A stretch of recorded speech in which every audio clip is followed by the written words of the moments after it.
영화로 세상을 봅니다. 대한민국 넘버원 영화 팟캐스트 김프로쇼 지금 시작합니다.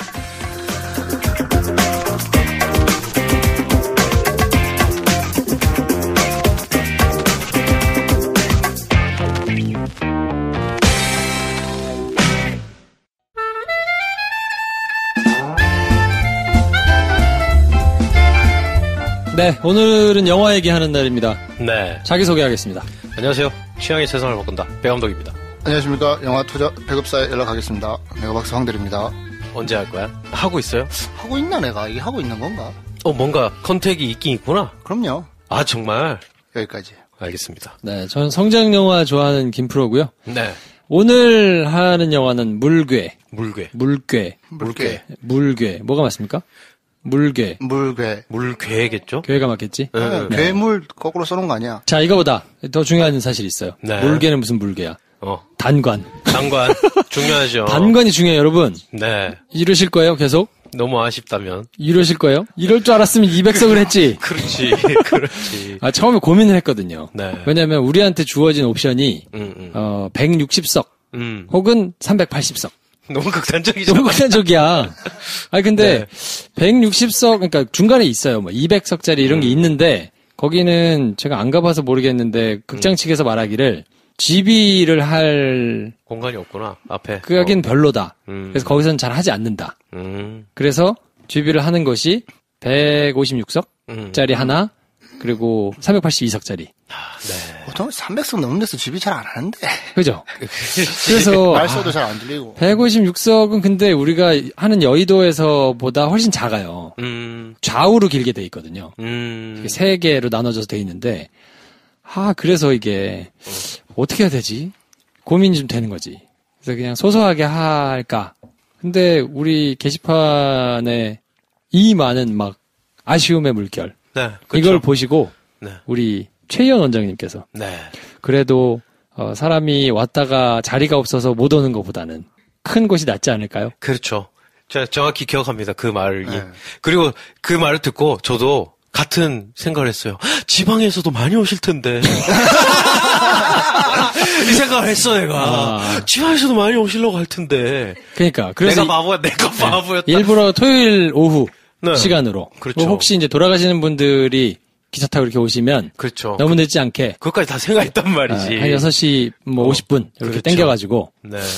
끝나면 한 10시가 좀 안 되게. 네. 이렇게 끝나면 아름답겠다. 네. 훈훈하겠다. 그렇죠. 생각을 했더니, 이야, 이거 뒤통수 제대로 맞았네. 네. 이거는 보통 제가 집이 또 이렇게 많이 보잖아요. 네. 집이에 자리 안 차는 거는 집이 때문에 그런 게 아니라 영화가 별로라서 그래요. 뭐 그것도 있겠죠. 뭐 그럴 수도 판 있죠. 시네마에 판시네마. 네. 판시네마에서 동원을 해주셔야 됩니까? 그래도 꽉 채우면 기분은 좋지. 가오가 있지. 그래도 얘기할 때, 거기서도, 그래. 나름 기대를 하셨단 말이에요. 그렇지. 네, 그래도 김프로쇼에서 하는데. 근데 160석으로 만약에 했어, 우리가 예약 당관, 대관을. 그럼 벌써 이미 우리가 꽉 찼다고. 꽉 찼지. 꽉 찼다고 하면서 얼마나 또 신나게 얘기했을 텐데, 10분이 돌아가셔야 됩니다. 뭐 이러면서 이랬어야 되는데. 그게 난 건지 이게 난 건지 잘 모르겠네. 판단이 안 서네. 네. 근데 마지막이잖아요. 네. 마지막이니까 다들 얼굴 보고 좀 영화 재미없어도 영화 여러 번 봤어도 그래요. 영화 재밌더라니까. 재밌어. 기억 안 날 거 아니에요. 옛날에 봐서. 그럼요. 네. 그리고 매주 우리가 영화를 보지 않습니까? 보디가드만한 영화 드뭅니다. 그렇잖아. 그래 안 그래? 그렇죠. 드물어요. 네. 아무튼 많이 오세요. 네. 진짜로 오세요. 제발. 그래요. 보니까 130석짜리가 이렇게 세 덩어리로 돼 있더라고요. 가운데 그래서 다 찼더만. 390석인데 양쪽에 이제 4개씩 빠져가지고 382석인데. 그러니까 좌우가 하나도 안 차 있다는 얘기네. 이거 완전 비었어. 횡만 비었어. 그렇군요. 가운데만 차고 지금. 네. 야, 이런 경우가 다 있어. 이럴 일입니까? 여러분, 네. 듣기 싫겠지만, 네. 스킵하고 계신 거 아는데, 많이 오세요. 네. 스킵할 거를 우리가 예측을 해서 중간중간 한 번씩 말씀 또 드릴게요. 그렇지. 네. 갑자기 얘기를 합시다. 자, 오늘 청취자 한 줄 평 소개해드릴 텐데 네. 해리 좋아해님께서 배우분들 애 많이 쓰셨네요. 저도 고생했습니다. 뭘 고생했죠? 보느라 고생했나? 그런 건가 보다. 네. 괴생물체의 넌 누구님. 옛날 7광구라는 영화가 있었습니다. 아, 그러네. 네. 조선관장님, 이 집이 CG를 잘하네. 네. CGV인 줄 알았네. 예민해, 이런데.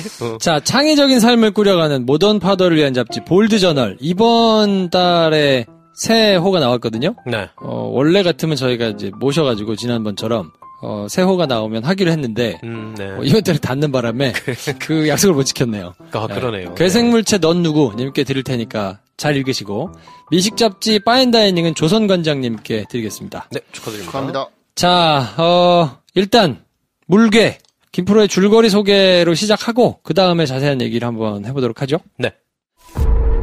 일왕산에 흉악한 짐승이 나타나 사람을 해쳤다 하옵니다. 이렇게 커다란 동물 발자국은 본 적이 없습니다. 중종 22년 역병과 함께 거대한 짐승이 나타나 백성들을 공격한다는 소문이 돌고 실제로 잔인하게 죽임을 당하는 사람들이 속출합니다. 그래서 한양은 공포에 휩싸이죠. 하지만 중종은 이 모든 일이 영의정과 관료들의 계략이라고 의심하고 옛 내금의장 윤겸을 불러들여 수색대를 조직합니다. 거대한 짐승, 물괴를 쫓던 윤겸과 수색대는 믿기 힘든 비밀을 마주합니다. 조선왕조실록과 상상력의 결합, 물괴입니다. 네. 자, 배 감독님부터 네. 한 줄 평. 한 줄 평. 네. 짧고 굵게 하겠습니다. 물개. 응? 진짜 한 줄이야. 딱히. 아니, 왜냐면 제가 방금 이게 무슨 소린지 아시겠어요? 여러분들은 지금. 다시 하면 되죠. 조선에 나타난. 네, 웃지 말고. 물개 말고. 네. 물개. 울음소리를 듣고 계십니다. 비슷하지 않아? 아니, 제가 크레딧 올라간 거 보고 깜짝 놀랐거든요. 네. 물개 목소리 봤어요? 적혀 있는 거. 그래? 물개 목소리가 있어요? 김인권. 이렇게 돼 있어요. 예. 오, 지금 1인 이어가신 거야? 그렇지. 대박이다. 거기서 제가 약간 영감을 받아서. 물개. 네. 아, 막 가는구나. 자, 황대리. 시간 안 가는 줄 알고 봤다. 시간 안 가는 줄 알고 봤다. 그렇군요. 러닝타임이 짧더라고요. 오. 그치. 볼 땐 몰랐는데. 2시간 넘는 줄 알았는데. 네. 야, 근데 짧아요? 짧은데도, 105분이구나. 네. 짧네. 시간 안 가는 줄 알고 봤죠? 아니, 나는 뒤에가 길어가지고. 시간 안 가는 줄 알았는데. 야, 길다. 뭐 이랬는데, 야, 105분밖에 안 돼. 네. 제 한 줄 평은 오늘도 재미없게. 진지한 조선 명탐정. 아, 네. 그렇지. 그잖아요? 그럼요. 네. 비슷한 지점도 있고. 조선왕조실록에 나와 있는 그 영화에 이제 나오는데 크레딧에. 네. 중종 22년에 뭐 요런 이제 대목이 있어가지고. 그걸 가지고 삽살개 같고 크기는 망아지 같은 것이 뭐 쥐라치 방에서 나와 서명문을 향해 달아났다. 서서히 부장의 보고에도 군사들이 또한 그것을 보았는데 충찬 위청 모퉁이에서 큰 소리를 내며 서서히를 향하여 달려왔으므로 모두들 놀라 고함을 질렀다. 쥐라치 방에는 비린내가 풍기고 있었다. 중종실록 59권에 나온대요. 중종 22년에. 그리고 이 사건 이후의 얘기도 좀 나와 있는 것 같더라고요. 이 뒤로 또 약간 상상력을 발휘하게 하는 게 중종이 정말로 경복궁을 비우고 창경궁으로 갔다고. 3년 동안 네. 있다가 왔다. 그래서 뭐 작가 상상력이 들어갈 수 있죠.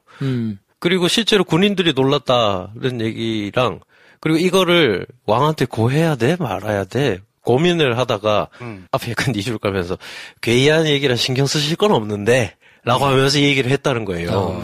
근데 정말로 야 이건 그냥 넘어가자라고 했으면 굳이 고하지 않았을 텐데 이게 근데 경복궁 안에서 실제로 사람들을 좀 놀라게 했던 일이라 신경 쓰지 말라고 하면서도 굳이 얘기했다는 거는 무슨 네. 짐승이었을까? 진짜 뭐가 있긴 있었다는 얘기다라는 얘기들이 있더라고요. 망아지만한 삽살개면 진짜 개 아니야 그냥. 그럴 큰 수도 개. 있지. 안 씻은 개. 그러니까 비린내가 났겠지. 그렇지. 네. 이 크리처 무비, 네. 뭐 괴수 무비, 네. 뭐 고질라, 뭐 조스 이런 게 이제 대표적인데 에일리언, 뭐 프레데터. 우리나라는 용가리, 디워, 그렇죠. 괴물, 칠광구, 차우 뭐 이런 것들 있죠. 제가 어디서 또 봤는데 이런 얘기가 있더라고. 괴물 천만, 물괴, 만천? 만천이면 얼마냐? 1억이냐? 이런 얘기를 누가 써놨던데 스텝이었나? 관계자였나? 본인의 바람을 써. 만천이 어떻게 1억이야? 만천이지.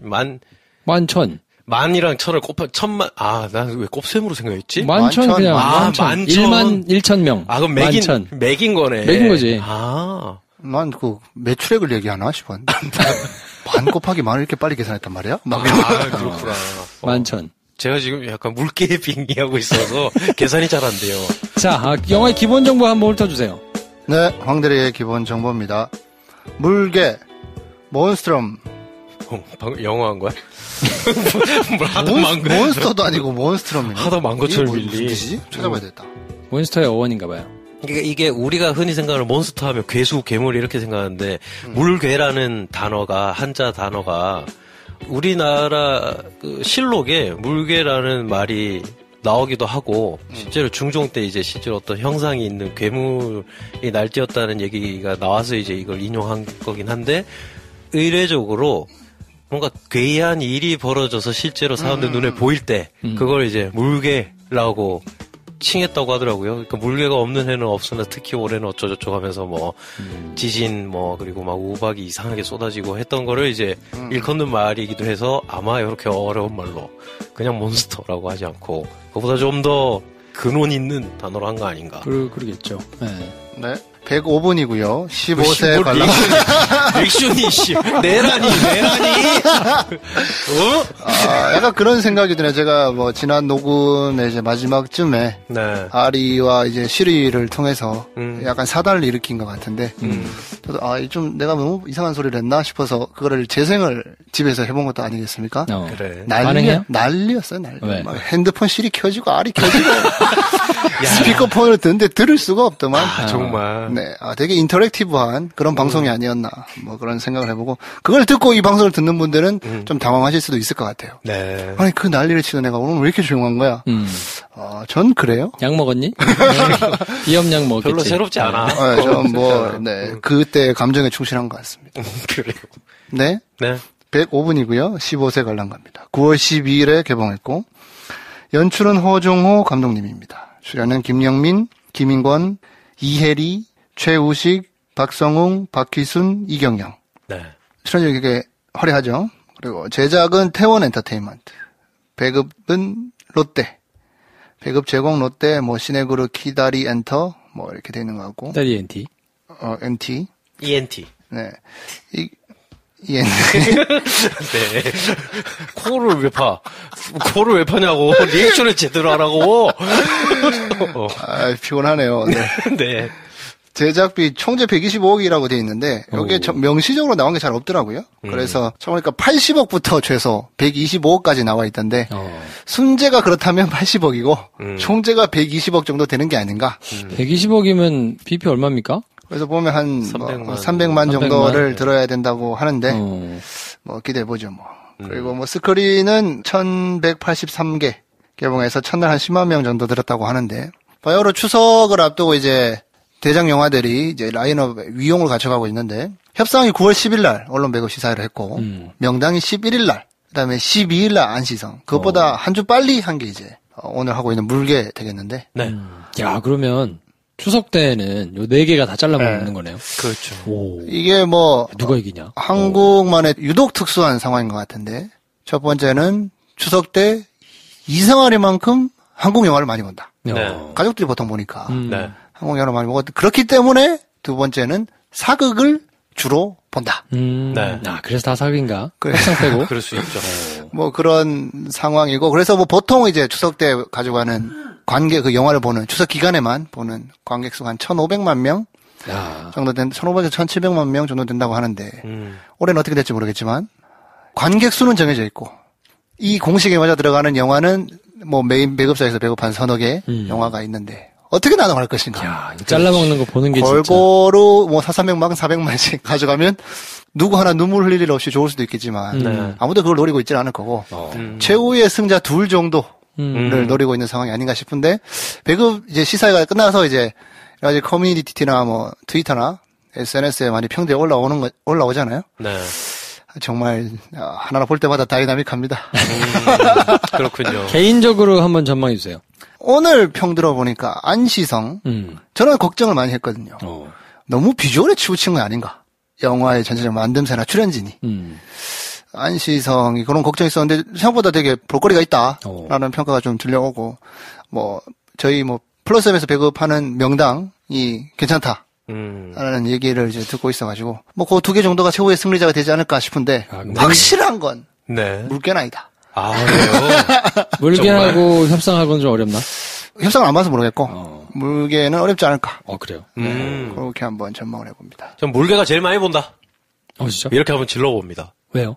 우리도 객관적이라고 착각하면서 영화의 퀄리티에 대해서 얘기를 하는데, 일단 첫 번째로 우리가 말하는 영화의 퀄리티는 객관적인 지표에 의해 근거한 말이 아니고 사실 우리의 그냥 기분이다. 취향이다. 네. 그리고 두 번째, 그렇기 때문에 그게 잘 나왔다, 잘 못 나왔다를 말하면서 평가하는 것이 무의미하고, 가벼운 영화를 많이 볼 것이다. 가벼운데 너무 가벼운 영화보다는 적당히 가벼우면서 볼거리가 있는 영화를 많이 볼 것이다. 라는 김명민이 조선명탐정으로 그래도 한 200만 이상 꾸준히 가져가 주는 게 좀 있잖아요. 그렇죠. 그러니까 안시성은 보고 사람들이 욕은 안 할 것 같아요. 재밌게 다 봤다고 할 것 같은데 그게 주로 젊은 사람들일 것 같고, 그러니까 액션 좋아하고 약간 성 굵은 영화를 좋아하는 분들은 나이 많으신 분들도 좀 볼 것 같은데 신드롬을 일으키만큼 확 끌고 갈 것 같지는 않은 느낌. 그러니까 안시성은 확 땡기는 게 저도 잘 없는 것 같은데요. 네. 자, 저희가 이제 그 4편 중에 본 영화가 물개밖에 없잖아요. 그렇죠. 이런 얘기를 하는 게 별로 의미가 없어요. 인상평으로. 그렇죠. 인상평으로 3개 중에 뭘 볼 거냐. 포스터랑 예고편만 보고. 그렇지. 그런 거지. 3개 중에 뭘 볼 거냐. 물개는 논의를 하고. 그랬을 때 안시성은 어느 포인트에 내가 이걸 기대를 해야 되는지 잘 모르겠어요. 조인성을 좋아하는 사람들은 볼까? 근데 뭘 하는 건 잘 모르겠고요. 성에서 싸우나? 그레이트 월이야? 그런 느낌이에요, 그냥. 네. 어쨌든 추석 때 사실 이러다가 검사회전에 빵 터진 케이스도 있기 때문에 그렇죠. 이게 예측하기는 쉽지 않을 것 같고 그냥 결과가 궁금할 뿐입니다. 그래서 어떻게 될지 기대하게 되는데 어쨌거나 그 첫 번째 신호탄 물개 우리가 하고 있다. 네. 협상은 우리 모두 아무 말도 안 하고 있거든요. 이러다가 또 협상이 확 가져갈 수 있고. 협상의 메리트는 JK 필름과 CJ E&M의 만남? CGV 이런 힘이 있지 않을까? 약간 필승 카드 아니야? 그러면 생각해보니까 우리가 제일 지금 유력한 조합을 무시하고 있네요. 이렇게 흥행하는 이럴 수도 있을 것 같아가지고. 그러네. 공조 이런 것처럼 그냥 그렇죠.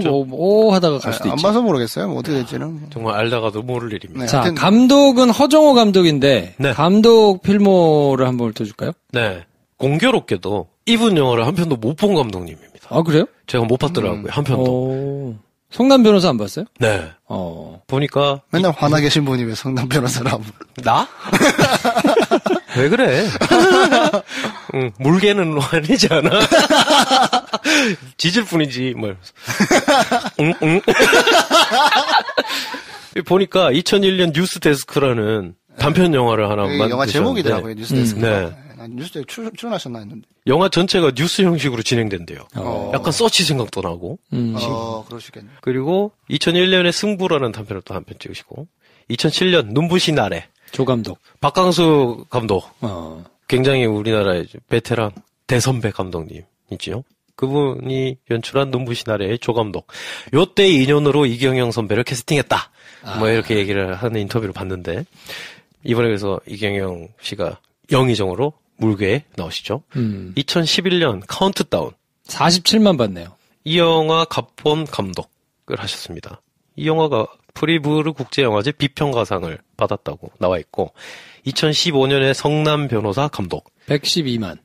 이건 좀 봤군요. 이건 저도 봤어요. 김고은 씨, 네. 이성균 이렇게 나오는 영화. 2018년 물개 각본 감독 이렇게 나와 있습니다. 각본 감독을 하게 된 이 경위는 제가 확실히는 모르겠습니다만 태원 엔터테인먼트 대표인 정태원 대표님이 인터뷰를 한 것을 보니 누군가가 충무로에서 실록에 기록된 괴물이 나오는 조선 사극을 쓴다는 이야기를 듣고 수소문을 했다. 그래서 보고 설득을 한 다음에 우리랑 같이 하자 해가지고 이 영화를 시작하게 됐다라는 얘기가 있더라고요. 그래서 막 찾아보다 보니 작가 이름이 좀 찾다 보니 나오는데 이게 아마 필명이시겠죠? 허담이라는 작가더라고요. 그래서 허담이라는 작가를 찾아봤더니 책을 내신 분이 두 분이 찾아지는데 한 분은 한의원 원장님이면서 책을 쓰신 분. 근데 이분은 아닌 것 같아. 이분은 소설 뭐 이런 거 쓰신 분이 아니고 다른 허담이라는 작가가 있는데 이분은 무협 작가님이시더라고요. 무협 소설 작가. 근데 그분이 이 물개를 쓰신 분인지는 제가 모르겠어요. 어쨌든 충무로에서 소문이 돌고 있던 이 시나리오를 누가 같이 하자고 해서 만들 것이냐 했을 때 이제 어느 정도 충무로에서는 얘기가 소문이 나고 있던 아이템이 아니었을까. 근데 이걸 섣불리 하기가 힘들잖아요. 네. 주인공인 김명민 씨는 처음에는 약간 이게 선뜻 응하기에는 조금 자기가 이제 계속 해오던 조선명산적 이미지가 겹치는 것도 있고 근데 이게 크리처 나오는 건데 이게 될래나?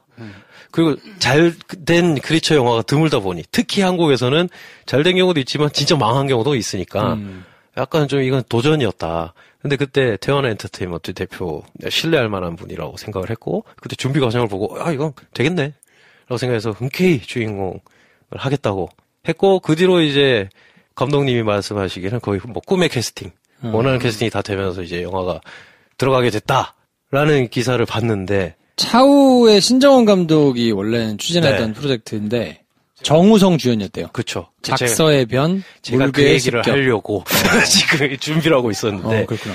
그래서 이걸 읽고 나서 굉장히 오래 준비한 작가와 대표님과 그리고 이 감독님이 똘똘 뭉쳐서 한 거구나라고 생각하고 찾아봤었는데 그게 아니고 이게 이미 캐스팅까지 끝낸 다른 제목으로 만들어질 뻔했어요. 작서의 변, 물개의 습격. 정우성이 지금 김명민 역할을 하고 박성웅 배우가 맡은 악역을 곽도원이 하는 영화였대요. 완전 달랐겠다. 느낌. 완전 달랐겠죠. 내용도 많이 바뀌었대요. 왜냐하면 여기서 그냥 물개라고 한 다음에 이 물개 그래서 이 크리처가 얼마나 잘 나온지가 이 영화의 관건이다. 굉장히 스피디하게 얘 딱 잡는 얘기, 사냥하는 얘기로 쫙 달리는데 원래 시나리오는 좀 달랐대요. 원래 제목은 물개가 부재로 들어가 있고 작서의 변이라는 게 메인 사건이었던 거야. 약간 정치 스릴러에 괴물이 섞여 들어간 이야기였던 거예요. 그래서 작서의 변을 찾아보니까 작서, 쥐를 태웠다는 얘기인 것 같아요. 불탄 쥐로 인해 일어난 변인데 중종의 세자가 자는 침소에 누군가가 밤에 팔다리가 잘린 쥐를 불태워서 매달아놨대. 저주 같은 거죠. 그래서 이거 한번 발칵 뒤집혔대요. 요거를 누가 이렇게 했냐 막 잡으려고 드자비질을 하다가 나중에 결국은 뭐라고 합니까? 왕비 말고 뭐지? 시녀?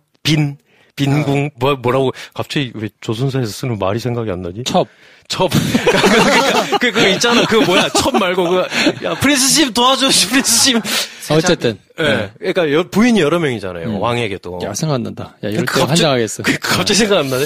아무튼. 결국은 그렇게 알려진 이걸 작당한 자들이 누구냐 했을 때 서열 딸리는 왕의 아내와 그녀의 아들. 그러니까 세자로 책봉되지 못한 아들. 이런 세력 다툼 때문에 그래서 세자로 책봉된 세자를 저주하기 위해서 이렇게 했다라고 누가 몰고 갔냐면 그 주장을 데뷔마마가 그렇게 얘기를 한 거예요. 네. 그래서 나중에 이게 이제 작서의 변이라고 하더라고요. 그것 때문에 이제 공이 한번 시끄러워졌던 적이 있는데 그게 불과 우리가 방금 김프로님이 실록에서 물개가 나타났다고 쓰여졌다는 중종 22년 6월경 그 물개 사건이 있기 불과 얼마 전이에요.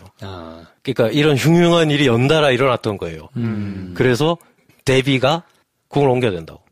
옮기자. 그래서 옮겼구나. 네. 그래서 옮겼다라는 기록들이 있더라고요. 삽살개 나와가지고 옮긴 게 아니고. 삽살개, 그치. 난 삽살개 떼어놨다고 설마, 궁을 원래 3년이나. 근데 어쨌든 이걸 이렇게 막 다 조합해서 보면 굉장히 궁이 어수선했다.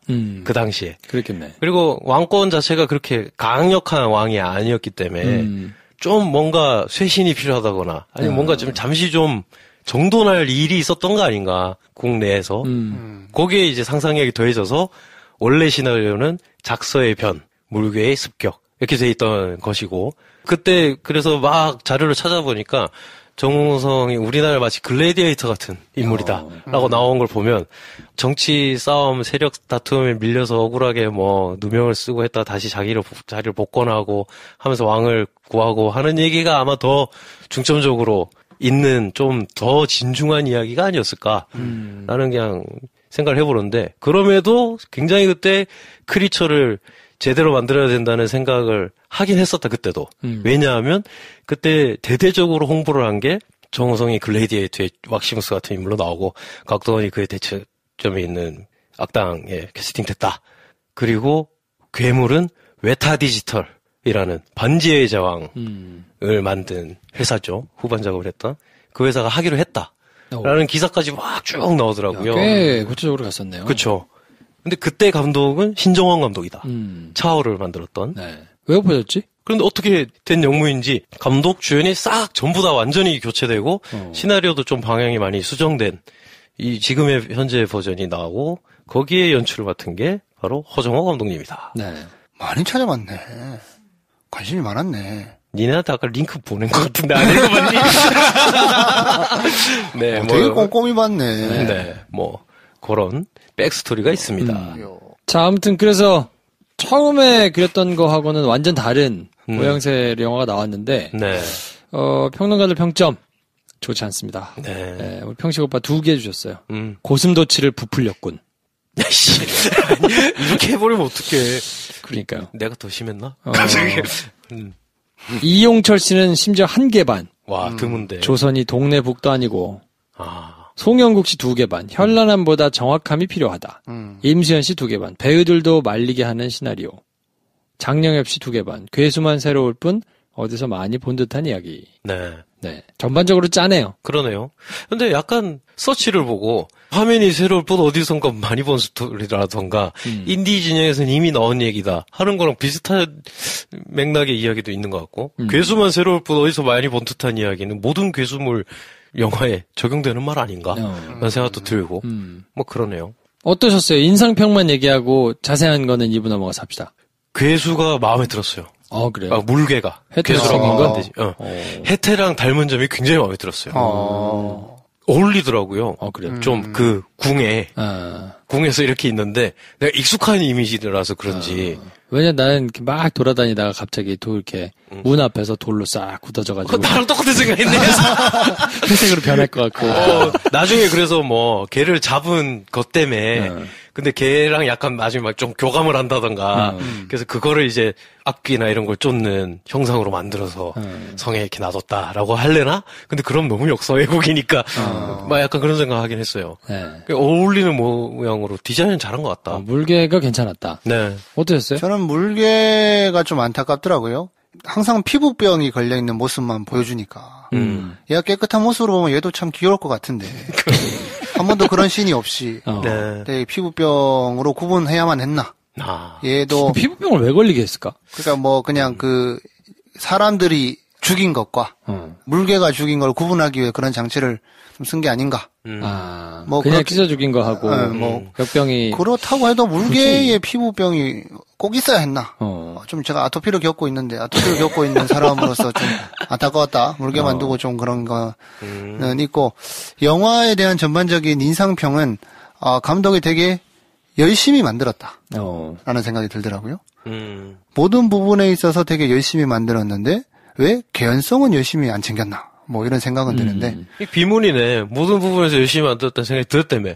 거기 개연성도 포함되는 게 아니야? 개연성을 빼고 다 열심히 만드는 것 같다라고 하면 너무 재미가 없잖아요, 말이. 그치. 재미가 없더라도 진실되게 말해야 되는 거 아닙니까? 아니요, 전 재미가 더 중요해요.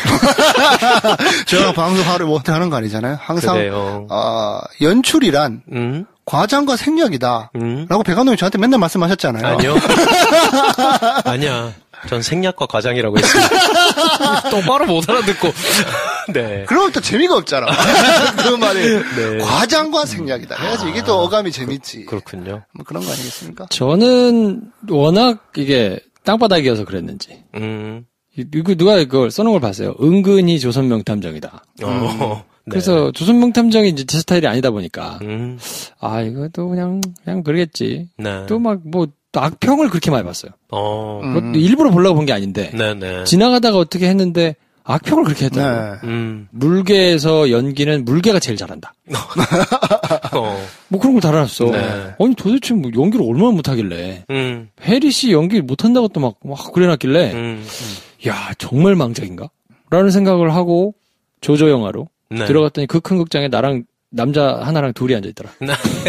전세내고 봤군요. 네. 그거 앉아가지고 봤는데 괜찮던데? 네. 뭐 연기 잘하던데? 네. 물개가 연기를 잘한다는 것도 제가 인정. 오히려 저는 그 얘기를 보고 왔더니 물개가 이상하던데. 아 그래요? 네. 아 그렇구나. 물개 되게 좀 어색하고 좀 CG도 조금 그렇고 성문을 닫아라. 근데 막 위로 막 이렇게 다니잖아. 그렇지. 기아장 밟고 다니. 무슨 소용이야 성문이. 기아장 밟고 다니면 넘어갈 거냐. 그렇지. 네. 그러니까 봐, 걔는 잘 다녔다니까. 그러니까 걔는 잘했어요. 걔는. 왜냐면 저는 거기에 대한 기대치가 낮았던 것 같아요. 크리처 나오는데 익스큐즈 해주고 봐야 될 수도 있지 않을까? 근데 좀 놀랐어요. 생각보다. 아 진짜? 괜찮네. 이렇게. 저는 정확히 반대였어요. 물개가 제일 잘한다. 물개는 괜찮다. 이런 얘기를 하더만 보니까. 야 CG 얼마나 괜찮길래. 그 정도는 아닌 것 같은데. 뭐. 진짜 이렇게 영화로 보기 직전에 접하는 정보가 우리한테 중요한가 봐요. 크게 미치는 거. 네. 우리는 아니라고 하지만. 그 홍보를 어떻게 해야 돼? 홍보를 개망작이다. 리얼리티부터 이렇게 해야 돼? 그러게. 어떻게 생각해요? 영화 마케팅을 담당하시는 분들의 의지와는 상관없이 네. 미디어가 너무 발달해 있다. 그게 영화의 흥행 성적이랑 너무 직결돼 있다. 라는 생각을 결과론적으로 좀 하고 있는 편입니다. 물개 영화를 보고 좋다, 나쁘다라고 생각하는 뭐 여러 가지 다양한 의견이 있겠지만 일단 지금 드러난 걸로는 네이버 영화 평점, 다음 영화 평점 가보시면 거의 뭐 평점이 완전 테러 수준이거든요. 그러면 흥행을 못하더라. 라는 게 작년 뭐 사례를 통해서 알 수 있어가지고 별 3개 다음은 5.7이네요. 네. 그리고 뭐 다음에 영화 평가에 그런 글이 있더라고요. 여기에 별 10개로 준 아이디를 눌러봐라. 물개 말고 다른 영화를 평가한 게 있는가. 의미심장한 말을 남겼어요. 눌러보니까 진짜 그밖에 없더라고. 정말? 아 진짜? 네. 정말로 추석때 볼 영화네. 1년에 영화 한 번 보는 분들이 보는 거 아니야? 1년에 한 편. 평생 한 편. 평생 한 편? 그러면 이번 추석 때 이걸 봐야지. 아니, 이걸 보고 너무 감동해가지고. 그래. 내가 이거를 꼭 다음 가입해서. 그렇지. 할 수도 있잖아. 그렇지. 뭐, 그렇게 생각하실 수도 있고. 네. 10점 준 놈들 아이디 클릭해보세요. 이 영화 딱 하나 평했고 깨끗하죠. 이렇게. 그렇군요. 하여튼 뭐, 여러 가지 뭐, 짐작하는 바가 있죠. 짐작하게 되는 바가 있는데. 어쨌거나 뭐, 결과적으로 영화 평으로 이제 흥행이 결정되는 경우가 많아가지고. 그래서 뭐, 영향을 많이 미치는 것 같다. 또 더 얘기하려고 그랬는데. 결국, 자기는 난 모르겠다. 이런 결론입니까? 그러니까 내가 이렇게 또 딴소리를 하고 있지. 멍하네. 더워서 네. 그런가? 아무튼 그래서 평들은 다 평론가 평이든 관객 평이든 그렇게 높진 않은데, 오히려 이왕 볼 거라면 적당히 기대를 떨어뜨리고 가서 보면 즐기는데 오히려 무리가 없지 않을까. 기대를 많이 하고 가면 좀 실망할 구성은 좀 있긴 있으니까. 영화라는 매체가 참 여러 면에서 되게 특이한 것 같아요. 왜? 돈 주고 상품을 사야 되는데 상품 안에 뭐가 들었는지 모르고 사야 되니까. 네. 남이 산 평가를 보고 의지할 수밖에 없잖아요. 그렇죠. 그리고 전에 전에 만들었던 작품과도 별 상관이 없어. 그렇지. 그렇죠. 그래서 이게 매번 리셋이니까. 그래서 이렇게 뭐 평가에 많이 의존하게 되는 것 같은데 물개에 대한 평가는 좋지 않다. 저 또한 별로 좋게 보지는 않았다. 오히려 그래서 본인의 촉을 개발하는 것이 가장 중요한 척도가 되지 않을까. 나름의 기준이 있고 뭐 그 배우가 됐든 감독이 됐든 스타일이 됐든 장르가 됐든 정해놓고 그냥 그거 나오면 가서 보고 맞아요. 그냥 그 자체로 즐기면 되지 않나. 맞아요. 네, 뭐 커피 2잔 값인데. 사실 뭐 화낼 거 있나? 내가 한 선택에 이번엔 내가 이번에 타율이 안 좋네. 이러면 되는 일이는 아닐까라는 생각을 또 하게도 되고. 자, 그래서 일단 지금 더워가지고 2부에는 제가 양해를 좀 구하고요. 네. 창문을 열고 합시다. 왜냐면 여기가 9월이 되니까 중앙 냉방이 끊겼어요. 그러네. 너무 더워 진짜. 갑자기 너무 덥다. 너무 더워. 다들 정신이 혼미해지고 있다. 이걸 열면 바깥에 이제 소리가 나가지고 저희가 닫고 했는데 못하겠습니다, 여러분. 1부는 저희가 닫고 했으니까. 졸려요.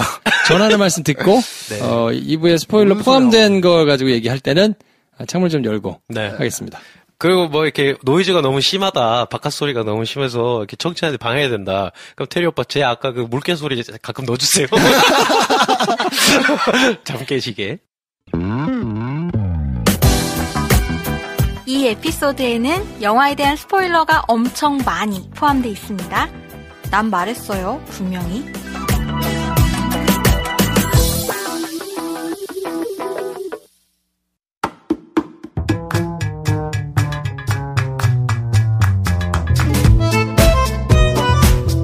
네, 스포일러가 포함된 내용을 가지고 얘기를 할 텐데. 네. 스포일러랄 게 있나? 물개 잡고. 아무도 안 죽어. 물개 말고. 물개는 죽었죠. 물개는 죽었지. 물개는 죽어야 되지. 그렇지. 아니, 누가 죽겠어? 죽을 거라고 예상도 안 됐잖아요. 근데 그거를 근데 너무 공들여서 한번 하잖아, 마지막에. 네. 굳이 또 다시 시간을 돌려서 한번 설명을 해주는. 네. 거기서 많이 학을 떼시는 분들이 있더라고요. 그래요? 네. 영화가 안 끝난다. 근데 뭐, 그죠. 뭐, 학을 뗄 것까지야. 그래? 추석에 이 영화 올해 첫 영화 보러 오신 분들을 생각해보면. 10전 주시는 분들. 그 장면이 없으면 찝찝할 거예요. 그럴 수도 있어. 어떻게 된 건데? 야, 그랬구나! 라고 하실 분들이 분명히 있다. 나는 그거 궁금했어요. 그래. 그치. 물론, 이렇게 줄 잡고 있고 하는 걸 보여주면서, 이렇게 했나 보네. 네. 라고 이제, 우리처럼, 네. 매주 보는 사람들은, 뭐 그렇게 생각할 수 있지만, 1년에 한 번 보는 분들도 있잖아. 나는 그거 좋던데요? 궁금했어. 그래. 근데, 예, 그래서, 저건 어떻게 살았죠? 하고, 배 감독한테 물어봐야 되겠다. 생각했는데, 진짜로. 밧줄을 잡고 있잖아. 그러니까. 딱 걷었는데, 그래서, 뭐 있겠지. 근데, 그치. 저거 밧줄 앞에서 분명히 던졌는데, 뭐가, 물어봐야 되겠다. 생각했는데, 어떻게 했죠? 나오길래, 그래. 그 장면 멋있었어. 쫙 날아가잖아. 네. 이렇게. 그리고 그 장면이 굉장히 상징적인 장면이에요. 그래요? 거기서 김명민이 분한 윤겸이 이렇게 날아가가지고 땅에 탁 떨어지잖아요. 폭발 후에. 네. 그 딱 떨어졌을 때 위치가 어딘지 아세요? 그 물개 원래 키워졌던. 물개가 자라왔던. 바로 거기에요. 그래요? 거기는 굉장히 바닥과 이게 편편하게 안락해 보여. 넓고 널찍한. 제가 그 쇠창살 뜯고 나온 거기에요? 거기야, 거기. 거기로 날아간단 말이야. 그러니까 서로의 자리를 맞바꾼 거지. 이렇게 상징적인, 어디서 자꾸 벼로 가는 냄새가 나지? 석봉아! 이런 장면이라고 말할 수 있잖아. 네, 들으시는 분도 긴가민가하겠지만 저도 이게 농담인지 진담인지 구분은 잘 못하겠고요. 저는 항상 진지합니다. 네. 영화 평가를 보니까 이제 마지막이 안 그래도 영화 지루한데 끝에 굳이 그걸 또 보여주고 뭐 해리랑 인사하고 또 가는 그런 장면이 뜨악했다라는 평가도 꽤 보이더라고요. 왜 뜨악하지? 저도 보면서 약간 지루한데 더 지루하게 만드는 엔딩이 아닌가 뭐 이런 생각이 들던데. 엔딩은 뭐였죠, 근데? 그로 가는 거. 가면서 이렇게 인사하고. 네. 그리고 끝나요? 네. 그 뒤에 뭐 있나? 제일 마지막 컷이 뭐였지? 생각이 안 나. 그러니까 뭐 제일 마지막 컷뿐만 아니라 영화 내용이 잘 생각이 안 나요. 진짜 너무한 거 아니야?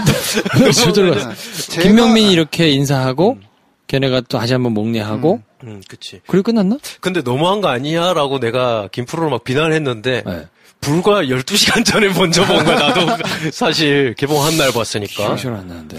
저는 뭐 그런 인상만 기억이 나네요. 마지막에 김명민이랑 김인권이 걸어가는 그 길이 사람이 다니는 길 같지가 않더라고요. 네. 약간 그런 생각이 들었어요. 옆에 돌담으로 밑에 내려가 있고 풀이 되게 무성하고 바닥에 사람이 원래 다니던 길인가 이런 생각이 들 정도로 잘 몰입이 안 됐던 것 같습니다. 자, 이분들이 그래서 사람이 다니지 않는 길을 떠나잖아요. 이렇게 등짐을 치고 떠나면서 고산자랑 만납니다. 그래서 지도 개척자의 정신으로 뭐야 리액션이 왜 이래? 처음 열어줬잖아. 여기 재미없다. 되게 재미없는 거에 할 수 없잖아. 퇴근하고 왔는데 들으시는 분들은 저의 진심 어린 그 리액션과 저의 진심 어린 에피소드에 반응하시는 거예요. 그래요? 거짓된 리액션 원하지 않으실 거예요. 그래. 이번에 할 수 없었어요. 제가 웃기지 않았기 때문에. 그래, 그건 알겠어. 네. 차라리 내가 아리랑 마지막은 저는 그 설명해준 거는 좋았거든요. 네네. 설명해주고 딱 끝났으면 어땠을까? 설명 딱 해주고. 굳이 그걸 또 뭐 다시 떠나가고 어쩌고 인사하고 뭐 네가 뭐 나는 제일 어쩌고 그건 좀. 네. 그 왜 그래도 의녀가 된 건 보여줘야 되니까. 그래서 그랬을까? 던져놓은 게 있으니까. 그렇지. 의녀가 되는 건 보여줘야 된다고 하지만 굳이 그렇게 길게 보여줄 필요 있었나 하는 생각은 들긴 들죠. 네. 입장이 뭐야 도대체? 입장 없어. 이래나 저래나. 네, 뭐 사실 그게 큰 흠이라고 느껴지지 않을 만큼 여러 가지 흠이 많아가지고 사실 그걸 보면서 어떻게 이럴 수가 있나 뭐 이런 생각은 잘 안 들더라고요. 영화가 끝나지 않는다. 아니 그러니까 물개가 뛰어다니면서 막 싸우는 부분이 저는 조금 컴팩트하게 했어도 어땠을까? 이렇게까지 막 길게 막 뛰어다니고 부수고 막 미쳐 날뛰고 막 그리고 나중에는 그러고 있다가 또 말을 잘 듣잖아. 이경영이 막 말하면 잠깐 기다려주고 대화하고 쳐다보라 하면 쳐다보고 막 그랬다가 또 막 그러니까 너무 물게 나오는 부분이 좀 길더라. 네. 근데 또 이왕 등장했는데 얘를 잘 안 보여주기에는 굉장히 그걸 자제하기는 좀 힘든 영화 아닌가. 조금 효과적으로 동선을 좀 했으면 좋지 않았을까. 막 갔다가 들어갔다가 나왔다가 다시 들어갔다 막 난리를 관련해서 뭐 인터뷰 보니까 정확하게 영화 러닝타임의 중간 지점에서 물개가 등장한다고 하더라고요. 그렇게 참은 만큼 뒤에는 많이 썼어야 되는 게 아닌가. 뭐 이왕 개발해놓은 커리 쳐다보니 그런 생각이 아니었다 싶고 저는 영화가 감독이 굉장히 열심히 만들었구나 라는 생각은 들더라고요. 과할 만큼 느껴지는 그 촬영과 색감과 광원과 뭐 색깔들이 굉장히 한 2톤 정도 진해 보인다고 해야 되나? 왕이 그 움막 같은 집에 찾아와가지고 칼 하사할 때. 그 김명민을 비추는 그 창밖으로 이렇게 하늘이 눈이 부셔서 못 보겠더라고. 눈이 부셔서. 약간 금빛 빗살이 보이는 장면들이 많이 또 생각이 나죠. 뭐 하여튼 뭐 그런 부분들이나 또 되게 많이 흔들더라고요 카메라를. 굉장히 특이한 촬영을 본 기억이 있는데. 액션씬에서도 특이한 씬들이 좀 있죠. 굉장히 특이하게 촬영하고 있죠. 그리고 코미디도 포기하지 않았다. 여러 가지 영화 톤과 코미디가 따로 노는 것 같다라는 평가가 많던데 코미디를 못했으면 이거는 좀 놓친 부분, 잘 못한 부분이라고 생각할 수 있는데 감독이 코미디를 굉장히 열심히 한다. 자, 여기까지 들어보면, 형들이 이렇게까지 극찬하는 영화야? 아니, 또 라고 있어요. 들을 수가 있어요. 왜냐면 지금 나쁜 말이 하나도 없잖아. 그리고 단순히 물개의 이야기만 하는 게 아니라 사회적인 그런 메시지, 시민들의 행동. 백성이라고. 백성이라고 해야지. 백성들의 행동과. 그 당시가 시민이었다면 영화의 톤이 많이 달라졌을 겁니다.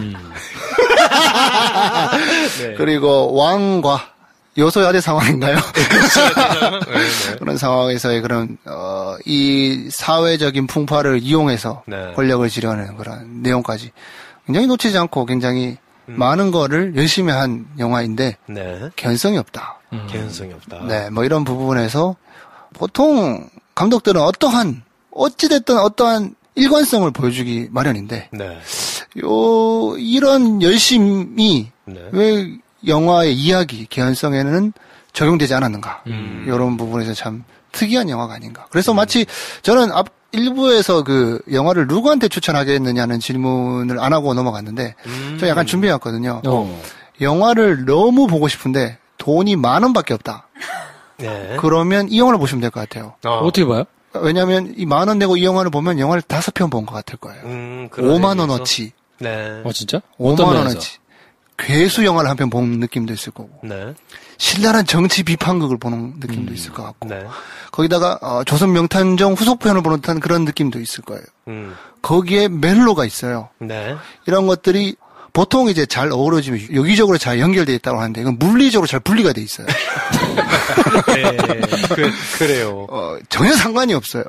그리고 부성애 그런 것들 또 역병 하여튼 뭐 다양한 이야기들이 따로 다 나눠져 있기 때문에 임금과 충신과의 브로맨스 그런 거지. 그래서 약간 한 50,000원어치 정도 영화를 보는 느낌을 느낄 수가 있다. 약간 그런 거네요. 중국집으로 치면 짬짜면 탕수육 콤보. 그렇지. 뭐 이런 거예요. 그렇지.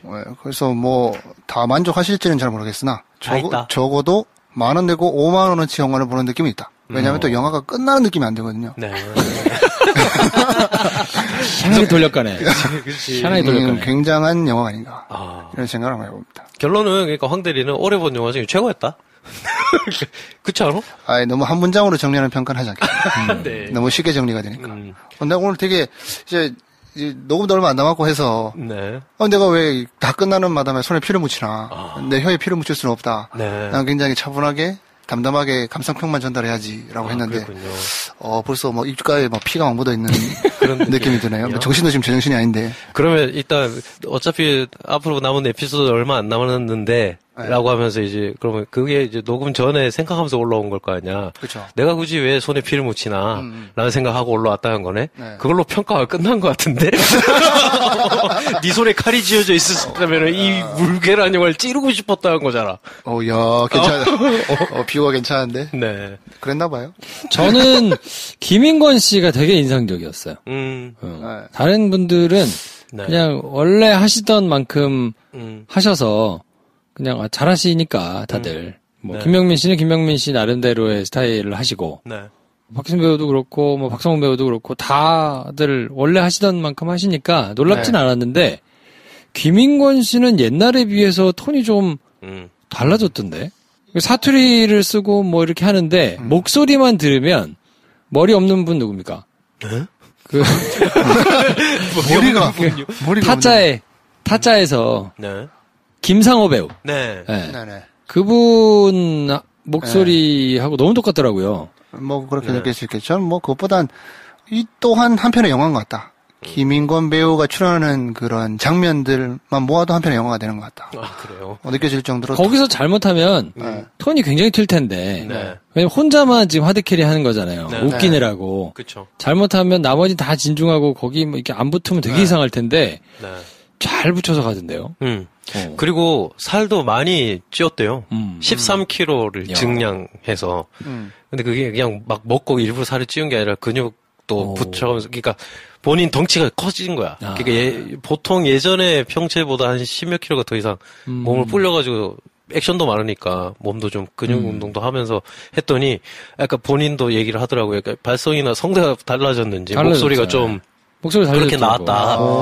그러니까 그 캐릭터에 어울리는 더 그런 쪽으로 된 것 같다. 그렇구나 확실히. 라는 목소리가 얘기를 달라졌더라고요. 네. 그래서 그게 되게 인상적이었어요. 그리고 본인은 스스로가 생각하길 잘못하면 광해에서 자기가 했던 역할과 다를 게 하나도 없기 때문에 그걸 또 할 수는 없다라고 생각을 했다고 하더라고요. 잘했어요. 공이 김용민, 김인권 둘 다 배우로서 그건 도전 과제가 아니었을까. 했던 거랑 다르게 해야 된다. 네. 듣고 보니까 되게 역할이 비슷하네요. 그렇죠. 거의 사실 그 개그도 진지하면서 개그 치거나 아니면 혼자 약간 감못 잡고 막 하거나 이런 개그로 광해에서 웃겼다면 여기서 근데 좀 더 대놓고 하긴 하지만 타이밍이 혼자 튀는 사실은 코미디를 하다 보니 근데 잘 했던 것 같아요. 잘 나오고 저는 김인권 씨는 매우 인상적이었는데 김명민 씨는 오히려 그냥 농담하지 않는 조선명탐정 같아가지고 네네. 그건 잘 모르겠던데. 다르게 한다는 게 사실 굉장히 힘든 일이죠. 사실 우리가 굉장히 좋아하는 헐리우드 스타들 중에 한평생을 같은 연기만 하는 배우들도 많아요. 이 얘기 했어요. 했었나요? 제가 몇 분 전에 했죠? 아니, 갑자기 그런 생각이 들어가지고 이제 저도 어느 순간 했던 말을 반복하는 순간을 이제 기억하게 되는데 꾸준히 들어오셨던 분들은 기억하고 있습니다. 네. 뭐 예를 똑같은 연기를 하는 알파치노와 모든 영화와 다르게 나오는 로버트 드니로가 그 얘기를 할 거라고 예상하고 지금 이렇게 얘기를 하는구나. 저는 Once Upon a Time in Venice의 브루스 윌리스 얘기를 하고 싶었어요. 거기선 우리 브루스 형이 달라. 예시가 다르네. 그 전까지 근데 나는 똑같다고 봐. 그냥 머리 스타일도 똑같잖아. 그러니까 사실 그게 힘들다. 그리고 오히려 어느 정도 익숙한 걸 반복하는 게 흥행을 담보하는 거기도 하겠다. 그렇죠. 라는 생각도 들고. 반발자만 앞서가라는 그런 말이 아닐까. 근데 다른 반발짝이 눈에 띄게 뭐 있었나라는 면에서 이제 평가가 끌릴 수 있겠습니다만. 저는 그 김인권 배우의 대사가 제가 이런 영화에서 어떤 상대를 두고 하는 대사인데 이런 말 처음 들어봤어요. 뭐죠? 되게 신선했어요. 박성웅 배우가 맡은 역할이 굉장히 악당이잖아요. 하지만 2인자기도 하고 결국은 한에 맺혀서 주인공이랑 한번 쇼다운을 뜰 것 같은 쫙 그려지잖아. 그 처음에는 굉장히 멋있게 나왔지만 점점 갈수록 얘가 이제 영혼이 피폐해질 게 확실하고 약간의 연민애정을 느낄 수 있게 하지만 끝까지 주인공 발목 잡아서 결국은 통쾌하게 얘를 딱 죽여야 되는 전형적인 악당 이 영화에서 박상웅 배우가 그 역할을 했는데 극중 이름이 진용인가 그래요. 근데 얘가 후배인가 봐. 김명민 씨와 김인권 씨가 내금위에 있을 때 후배였나 봐요. 그래서 그 진짜 특이한 액션 씬이 한번 나와요. 둘이 딱 각성해가지고 걔네 부대 애들을 싹 아작낼 때가 있어요. 네. 명희가 그러니까 해리 씨가 맡은 딸이 절벽으로 탁 떨어지고 부하들이 쫙 이렇게 습격해가지고 얘네가 떨어뜨리기 전이구나. 박성웅이 거기 당도하기 전 걔네 수하 애들한테 포위당했을 때 그때 처음으로 굉장히 멋진 액션을 선보이는데 그때 카메라가 계속 따라가면서 수십 명의 악당 부하들을 쓸어버리는 장면이 있거든요. 네. 그게 이제 되게 좀 독특했어요. 멋있기도 하고. 네. 하나 아쉬운 게 있다면 카메라가 너무 흔들려서. 너무 흔들려가지고. 네. 근데 그건 아마 어쩔 수 없는 기술의 한계로 혹은 여러 가지. 정확하게는 기억 안 나는데 굉장히 특이하게 흔들렸던 기억이 있어요. 네. 조금 특이했던 것 같아요. 기억에 남아요. 그게 이를테면 빨리 감기도 중간에 들어갔을 수도 있고 컷과 컷이 이제 잘 안 맞물릴 때 이렇게 좀 넘기기 위해서 했을 수도 있고 뭐 하여튼 여러 가지 이유 때문에 이제 거의 100% 구현한 장면은 아닌 것 같지만 어쨌든 끊이지 않는 한 컷이라는 점에서 그리고 거기에서 나오는 액션 합들이 되게 멋있다는 점에서 저는 좀 놀랐거든요. 네. 그래도 생각 많이 하고 찍었구나. 네. 근데 그때 그렇게 싹 한번 쓴 다음에 김인권이 그래요. 진영이 이 새끼 이러면서 분명히 박성웅이 이때까지 카리스마가 한 번도 흔들린 적이 없는데, 김인권이 그 말을 하니까 너무 핫발이 후배로 보이는 거야. 이 새끼 이거 안 되겠는데, 손 한번 봐줘야 되겠는데, 이러는데, 이런 느낌을 처음 받는 거야. 너무 만만한데, 악당이? 근데 보통 그러면 이렇게 뭔가 스토리가 붕괴되던가, 밸런스가 확 없어져야 되잖아요. 근데 김인권이 그렇게 얘기하니까 난 너무 기분이 좋은 거예요. 약간 어떤 느낌이었냐면, 과장하자면, 소년 만화. 옛날에 만화인데 악당은 정말 약하고 주인공은 너무 센데 근데 보는데 재미가 떨어지지 않는 만화들 유치한 만화들에서 느껴지는 상쾌한 우리 편은 주인공 말고 옆에 있는 조연도 열나세 우리 편이 짱이야 얘네가 얘네를 다 쓸어버릴 거야 할 때에서 오는 어떤 쾌감 그런 믿음을 줄 때 오는 어떠한 반전이나 이런 거 없을 거고 우리가 얘네를 그냥 끝내버릴 거야 했을 때 오는 쾌감이 생뚱맞게도 가장 멋있는 액션씬 마무리 때 나오더라고요. 그래서 되게 독특했다. 저는 배 감독님 얘기를 이제 계속 들으면서도 되게 신기하네요. 야, 시작할 때 김인권의 대사가 되게 특이하더라고요. 하고 액션 얘기를 한참 하다가 대사로 돌아올까 싶을 때쯤에 돌아와요. 놀랍지 않습니까? 진짜 대단한 재능인 것 같아요. 이거를 심지어 그거를 끝까지 놓치지 않고 지고 있으면서 이야기하는 게 아니라 시작을 해놓고 하고 싶은 말 다 하고 하고 싶은 말 다 하고 잠깐 돌아가야 될 때가 됐는데 할 때 처음 했던 말을 기억해낸다는 거. 야, 이건 정말 대단한 재능인 것 같아요. 대단해 보이고 어려운 일 같지만 사실 굉장히 단순한 게 내가 이 얘기를 해야지라고 생각할 때 이렇게 마무리해야지라는 생각은 누구나 하잖아요, 일반인이. 그렇잖아요. 근데 그거는 잘 안 되는 거긴 하죠. 그런가? 그래서 왜냐면 제가 지난 3년 동안 편집하면서 분량 조절할 때 많이 썼어요. 그래서. 오늘 분량 좀 짧다. 그러면 살리고.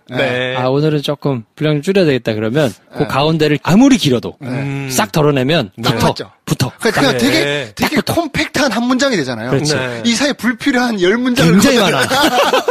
굉장히 많아. 제가 왜 이런 유독 이게 특이하게 보이도록 제가 이렇게 얘기를 한 이유가 있습니다. 제가 황 대리가 이 영화를 어떻게 봤는지 영화 5편 보는 듯한 느낌이라고 할 때 도대체 이게 무슨 느낌이지? 제 문장에 그렇게 지금 구사된 거예요. 중간에 들어가 있는 걸 빼도 상관없고 이건 다른 뱉어놓은 말을 수습하는데도 이렇게 하잖아요. 진짜 아무 생각 없이 뱉어놓고 수습을 또 제가 했던 말을 엮어서 이렇게 야, 이건 진짜 저주받은 재능이야. 맞아요. 딱히 쓸데가 없지. 그치. 딱히 쓸데가 없어. 진짜 엄청난 재능인데 쓸데가 없어. 팟캐스트 말고는 쓸데가 없지. 제가 그래서 입이 좀 아파. 입 아플 때 말고는. 그리고 팟캐스트도, 네. 전화 테리 오빠처럼 애정을 가지고 있는 사람이 있어야만 쓸 수 있어요. 그렇지. 어느 편집자가 그걸 해주냐? 미쳤다고. 그리고 분량이 좀 부족해 보이는 팟캐스트에만. 그렇죠. 다들 할당된 대본이 있어가지고 그 말 다 해야 된다 그러면 되게 이게 불필요하잖아요. 네. 그렇죠. 근데 이게 우리가 딱히 뭐 주어와 서술어까지 정해진 대본을 가지고 이야기하는 건 아니잖아요. 네. 이런 상황에서는 분량을 채워줄 역할이 필요한데, 자, 그래서 내가 정말 운 좋게도 활약할 수 있는 공간에 맞게 찾아왔다. 지금 이런 논조로 말씀하신 것 같은데, 여러분들이 나를 맞는 곳으로 초빙했다. 이렇게도 볼 수 있는 거예요. 그렇지 않나요? 그래서 결과적으로 부른 내가 짱이다. 근데 정말 쓸데없는 재능하니까 진짜 쓸데없이도 뭐 하나 떠오르는데, 제가 실제 하는 능력 중에 제일 쓸데없는데 너무 신기한 능력 하나 있었어요. 우리나라 어떤 꼬마애였는데, 얘는 날짜를 말해주면 무슨 요일인지 맞춰요. 오. 진짜 신기하죠. 세상 쓸데없다. 정말 쓸데없잖아. 심지어 제가. 그거 어디다 써? 제가 그래서 그거를 너무 신기한 재능이잖아요. 근데 내가 이걸 연습해서 해야지 해서 그걸 개발을 했다고 보기엔 너무 그렇지. 쓸데없이 디테일한 하나의 그러니까 다른 걸 다 잘한 것도 아니야, 걔가. 쓸데없다, 진짜. 그러니까 모든 면에서 천재라서 이것도 한다가 아니라 걔는 그것만 해? 어느 정도냐면 그러니까 미래 몇 년도든 상관없는 거야. 2282년 5월 20일 하면 수요일 막 이래요. 이야. 그래서 그걸 앱을 찾아보면 맞아. 이야. 걔는 그게 된대. 대박이다. 너무 쓸데없지 않아요? 진짜 쓸데없다. 그래서 제가 어디다 써? 그래서 그걸 보고 메모장에 써놨어요. 그래서 그런 쓸데없는 재능 있는 애들만 모여가지고 아무것도 안 되는 얘기를 너무 쓰고 싶어가지고.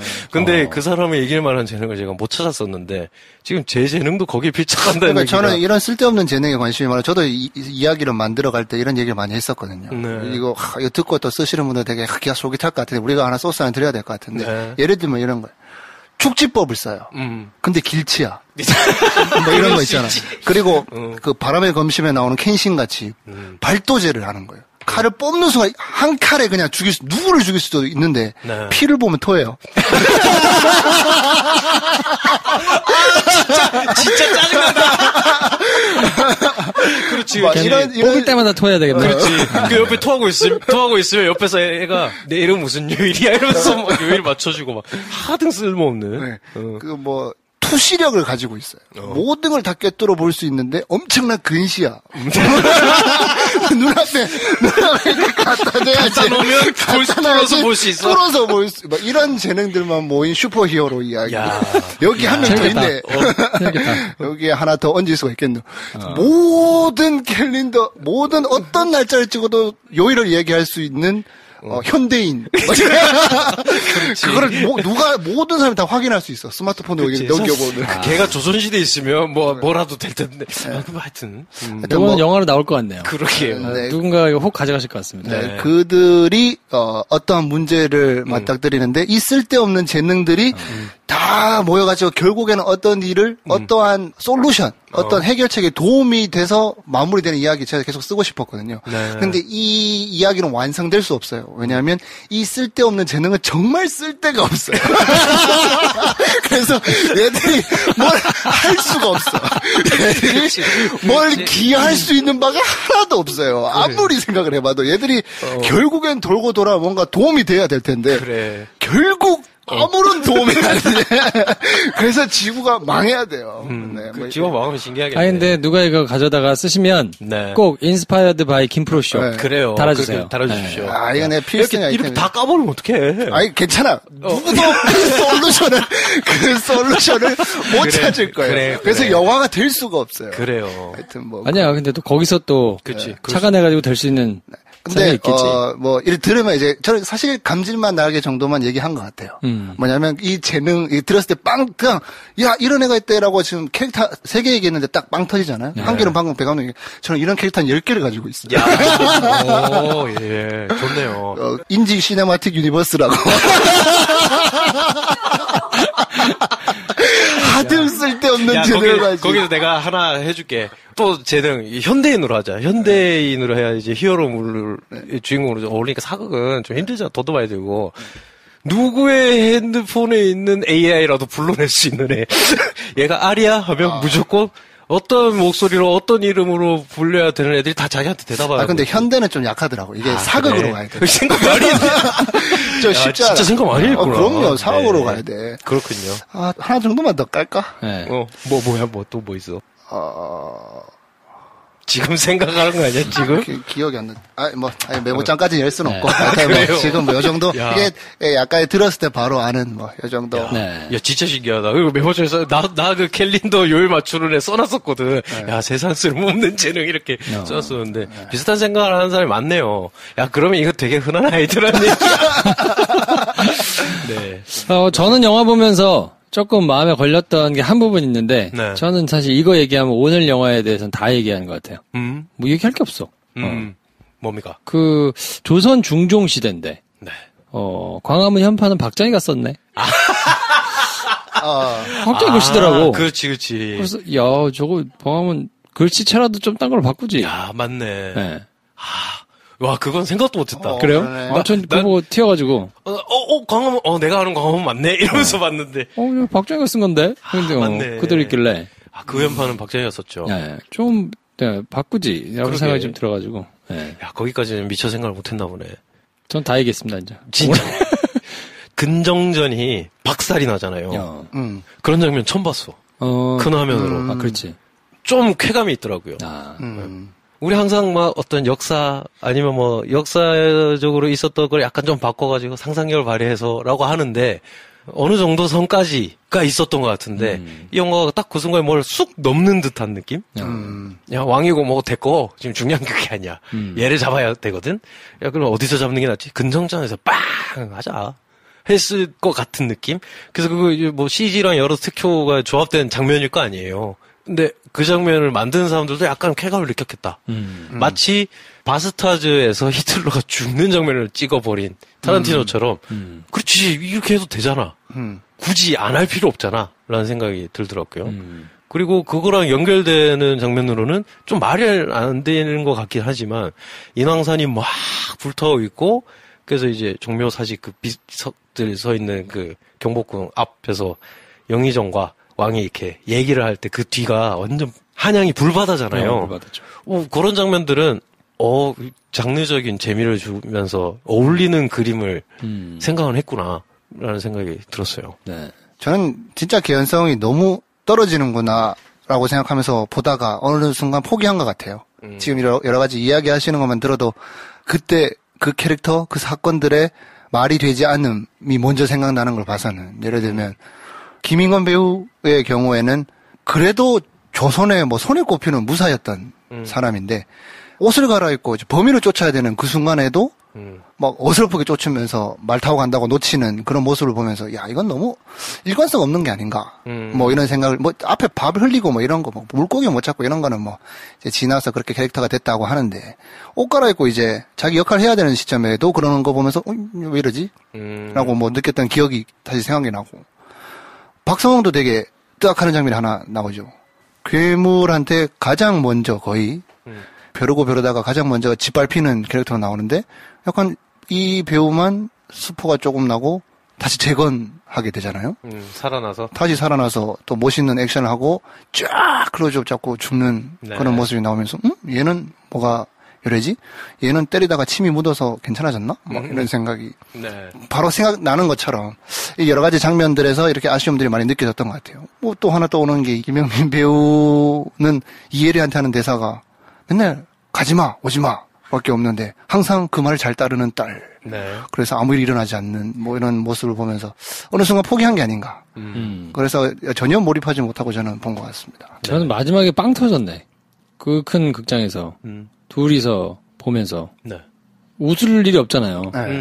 웃지도 않고 뭐 없으니까 관객이. 그치 둘만 있으면 또 뻘쭘하지. 둘이 박수 치면서 보는데 한 번도 안 웃고 그냥 봤는데 혼자 빵 터진 부분이 있어요. 뭐 우리가 처음 만났던 순간을 기억하나요? 야, 그건 진짜 신박하다. 그치. 어떻게 저걸 대사를 저렇게 넣고 활쓸 생각을 했을까? 그렇지. 저거 너무 튀는데 꽝 터져가지고 막 웃었네. 맞아요. 왜냐면 내가 심지어 그걸 까먹었어. 우리가 처음 만났을 때를 기억하네. 그래서, 응? 뭐지? 뭐지? 화살을 피하는 거? 근데 화살을 피하길래, 야, 이거 나름 떡밥이라고 해놓고 나 주워 먹은 걸 텐데, 이거는 조금 신박하다. 네, 그런 부분에 있어서 감독은 정말 열심히 했다. 처음에 화살을 샥 피하길래, 고수구나. 얘가 뭐 하고 죽거나, 멋있게 진짜 뭐 하겠구나 했는데 얘를 구해줘야 돼. 우리가 얘를 구해주면 어떡해. 해리는 독학으로 발명을 할 텐데. 뭐 또 이런 얘기를 하면 뭐 이런 영화에 뭐 이렇게 개성 따지냐라고 하시겠지만 약간 그 수준을 넘어선 감이 있다. 네. 그래서 많이 평가가 너무 극단적으로 안 좋은 케이스가 많이 보이는 게 아닌가. 이게 익스큐즈가 되시는 분은 뭐 볼거리도 있고 물개도 나오고 추석 명절에 볼만한 사극이고 해서 뭐 즐겁게 보실 수도 있을 것 같은데 그 부분을 부정하는 건 아니지만 이 개연성에 약간 거슬리기 시작하시는 분들은 최악의 평가를 내릴 수 있는 여지가 다분하다라는 생각이 듭니다. 근데 저는 그 물개 나와서 뛰어다니는 게 조금 길어서 그랬는데 그거 빼고는 괜찮던데 그냥 아무 생각 없이 그냥 쭉 보기에 저는 기대를 안 하고 봤나 봐요. 오히려 근데 기대하지도 실망할 준비도 되어 있지 않은 다른 부분에서 너무 힘들던데 딸에게 가서 경복궁 문을 닫으라 그러잖아요. 아버지가. 왜냐하면 걔가 밖으로 나가면 안 되니까. 그러니까 그걸 혼자 계속 가서 하라고. 딸을 믿는 거겠지. 어쨌든. 그래서 막 뛰어가서 문을 닫으려고 할 때 이경영과 그의 수하들이 밖으로 나오려고 하다가 백성들이랑 마주쳐요. 그때 그 백성들이 온 힘을 합쳐가지고 영의정을 문을 닫아서 안으로 집어 넣게 되는 과정이 전 좀 보기가 힘들더라고요. 왜요? 백성들이 합심해서 뭔가 그러니까 이 대감을 몰아내고 문을 닫고 뭐 하는 일련의 과정이 이 영화에 정말 필요했나? 이게 감동적일 거라고 생각하고 넣었나? 나는 그걸 못 느끼는데? 그럼 지나가면 되는데 근데 이게 없으면 안 된다고 생각했을 감독님이나 제작하신 분들의 그 생각이 좀 참기가 힘들더라고요. 액션 사극에 그런 거 없어도 우린 충분히 그것이 뭐의 비유다, 뭐의 메타포구나 하고 그걸 느낄 준비가 돼 있는데 왜 이런 부분은 항상 막 피골이 상접한 백성들이 순진하지만 용기를 내서 양반들한테 이렇게 하는 장면으로 우리를 기분 좋게 하려고 하지? 왜 이거는 몇십 년 동안 바뀌지 않지? 이 레시피는? 이 생각에 거기서 좀 절망했어요. 심지어 그렇게 힘들게 닫은 문이 아무 의미가 없는 그런 그렇죠. 그러니까 나는 그게 되게 속상하더라고. 가지고 있으니까 참아줬는데 문을 닫았으면 그게 뭔가 있어야 되는데 그렇죠. 아니 막 기어 위로 뛰어다니고 그건 뭔 상관이야. 맞아요. 그래서 뭐 그런 장면을 굳이 연출하기 위해서 좀 챙겨갈 수 없는 부분이 아닐까. 그런 연출 해야 되는데 그 당위성에 비해서 물개가 너무 컸다. 뭐 이런 생각도 들고. 그러네. 물개가 컸네. 그리고 뭐 실록에도 나와 있는 것도 망아지 사이즈인데 영화에서 나오는 거는 코끼리? 망아지 사이즈면 안 되는 거지 사실. 그러면 너무 쉽게 잡으니까. 그리고 가포 척사들이 한번 잡잖아. 야, 그거 좀 신선했어요. 가장 걔를 잘 공략해가지고 조직적으로 한 애들은 영의정의 말에 따른 가포척사들이에요. 좀 그 장면이 되게 신선하더라고요. 밸런스가 완전 붕괴된 거긴 한데 영의정이 중종을 어떻게 왕에 앉혔는지 알 것 같다는 느낌. 약간 카리스마도 있고 명령도 잘해. 적당히 겁도 없고 자기가 나서서 해야 될 때는 하더라고. 그러니까 오히려 그 캐릭터에 약간 레이어가 생기면서 처음에 딱 보더니 자기가 활 쏘고 명령하고 그런 다음에 잡으라고 한 다음에 자기도 칼 들고 이렇게 계속 보고 있잖아요. 물개를. 보통의 영화 같은 경우는 막 자기가 막 도망가면서 잡아! 이러면서 막 비열하게 도망갈 텐데 자기가 진두지휘를 하더라고요. 그리고 진두지휘를 잘 했더니 물개를 잡아. 그래서 깨달은 게 있죠. 박성웅이 연기한 진용이가 일 못하는 애였구나. 이런 생각이 갑자기 들게 만드는 밸런스 붕괴되는 장면. 그 장면도 참, 뭐, 킹콩도 갑자기 생각이 나고, 뭐 되게 신기한 장면이었는데, 약간 능지처참하는 것처럼 이렇게 받쳐 읽혀가지고, 그렇게 뭐, 그리 튼튼하게 잡혀 구속된 것 같지 않은데, 너무나 당당해 보이는 이경영의 태도를 보면서, 어우, 되게 위험한데? 뭐 그런 생각했던 기억도 나네요. 그러니까 사실 다 한 끗씩 좀 모자라죠. 저는 그래서 여기서 조금 우리를 불편하게 하면 어땠을까라는 생각을 했어요. 그 성문, 다능이 아무 의미 없었던 거나 아니면 여기서 이제 결박되어 있는 물개를 잡는 장면이나 저는 거기서 그냥 두 가지를 생각했거든요. 보통의 경우에는 저는 그런 장면이 나오면 되게 싫어합니다. 어떤 장면이냐면 괜히 좀 잔악하게 희생자들을 굳이 보여주는 장면이 이 영화에 왜 필요하지? 라고 느끼는 영화가 대부분이에요. 저는 제 취향상. 근데 이 영화에서는 그걸 너무 피하더라.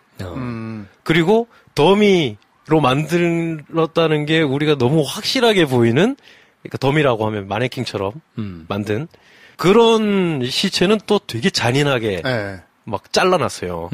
그런 걸로 그걸 표현하더라고요. 저는 오히려 물개가 영험한 애가 아니고 정말로 역병이 든 시체들, 백성들의 시체를 먹고 자라서 정말 저주의 몸뚱아리를 가진 괴물이라면 오히려 성문을 한번 뛰어넘어가지고 벌벌 떠는 백성들도 물어 뜯는 걸 보여줘야 되는 거 아니었나? 그래야 우리가 걔를 잡는 거에 대한 쾌감이, 주인공들이 희생해 가면서까지 그걸 하는 거를 나도 이입할 텐데. 근데 얘는 적당히 보고 나중에는 편 골라가면서 잡아먹거든. 이런 거랑, 그리고 팔다리를 결박해가지고 촥 당기면서 이 물개를 못 움직이게 하잖아요. 전 그때 당연히 얘네, 야, 일 잘하네. 사실 때려잡는 거 잘하는 애들이네. 원래 호랑이 잡는 부대라고 하니까 라고 생각하다가 무슨 장면이 생각났냐면 무당과 무당수아들이 막 때려 죽었잖아요. 걔네가 목이랑 손발이 밧줄이 못 껴가지고 몸이 찢어져 죽었다. 라고 할 때가 떠올랐거든요. 그러니까 나만은 있었던 것 같아. 저는 그때 그러면 그게 연상되게 하거나, 아니, 그걸 교차로 한번 보여주는, 그래서 얘네가 지금 물개를 잡은 거지만 이 좋은 기술로 진해의 어떤 지배력을 공고하게 하기 위해서 반항 못하는 백성들을 찢어져 죽인 애들이야. 라는 걸 한번 보여줬으면 어땠을까? 근데 좀 그런 게 없다 보니까 심지어 물개를 잡는 가포 척사들의 그 씬에서는 얘네가 그냥 우리 편 같더라고요. 어떠한 감흥이 오질 않는 거야. 내가 영의정이 진두지휘 잘하네 하면서 근데 얘가 주인공이 아니잖아 라고 느끼게 되면 뭔가 빠져있는 거 아닌가? 했어야 되는 불편한 감정을 던져줬어야 되는 장면에서 우리한테 그걸 못하고 그게 안 되니까 너무 판에 박힌 이때까지 반복해 써먹은 장면이 또 어쩔 수 없이 안 빠지고 들어가서 그걸 하게 되는 결과를 낳지 않았나. 이런 아쉬움이 있었다. 네. 이걸 짧게 말하면 어떻게 됩니까? 황대리. 죄송해요. 안 들어서 저는. 보통 이런 말 하면 저는 안 듣고 있습니다. 네, 특별히 체력이 떨어지고 할 때는. 네. 보통 안 들으시는 걸 추천합니다. 눈은 뜨고 말하는 자, 그래서 오늘 저희가 해드린 영화는 물개인데, 이 물개 배경이 됐던 중종시대. 네. 중종시대 또 이제 조선왕조 실록에 있던 내용을 바탕으로 해가지고 상상력을 붙인 거니까. 네. 내일은, 오랜만에 프린스 CM이 오십니다. 네. 그래서 조선 중종 시대에 대해서 그럼요. 쭉 얘기를 하거든요. 뭐 그거를 듣고 물개를 보셔야만 되는 건 아니지만 그래도 어쨌든 우리가 마지막으로 또 프린스 CM하고 인사를 해야 되니까 내일은 조선 중종 시대 아주 내용이 알차니까 그걸 한번 들어보시면 그 나름대로 재미가 있을 것 같고 저희는 다음 주에 개봉하는 영화 새 작품 추석 특집. 이번 주 개봉이죠. 다음 주에 보실 만한 영화. 네. 안시성, 협상, 명당. 네. 요 세 개 가지고 추석 연휴에 찾아뵙고요. 오늘 순서는 요 정도에서 정리를 해야 될 것 같아요. 너무 더워가지고 다들 진이 빠져가지고 지금. 네. 자, 저희는 다음 시간에 또 찾아뵙겠습니다. 단관 오세요. 네. 네, 단관에서 만나요. 단관에서 봅시다.